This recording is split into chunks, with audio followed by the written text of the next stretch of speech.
Le marché du travail souffre d'un manque de compétences en Afrique. Les formations données par les écoles et les universités sont très souvent en inadéquation avec les besoins du marché du travail.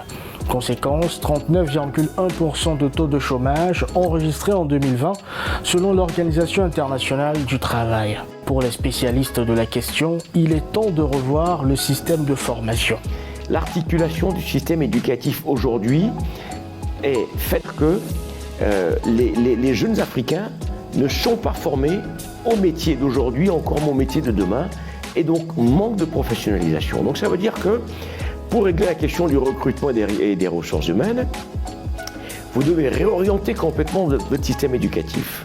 Vous devez le professionnaliser à travers parfois des cycles plus courts, et ce qui sort du système avant d'arriver par exemple au collège ou au lycée, vous puissiez les doter de compétences pour qu'ils puissent exercer un métier d'activité. Les métiers d'avenir sont essentiellement tournés vers le numérique et les sciences. Or, le constat est que dans la plupart des écoles africaines, peu d'élèves sont inscrits dans les matières scientifiques.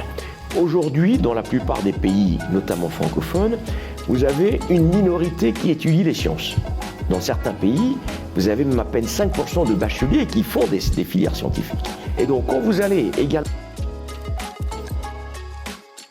Le chômage, c'est quoi? C'est le résultat de l'ignorance. Quand les gens calculent le taux de chômage, c'est à 5%, 10%. Moi, je remplace toujours le mot chômage par ignorance.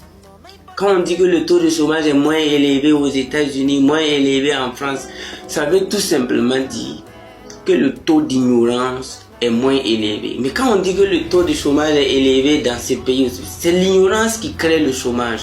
Ne pleure pas, on ne pleure pas. C'est interdit de pleurer, interdit. Si tu pleures, c'est trop grave.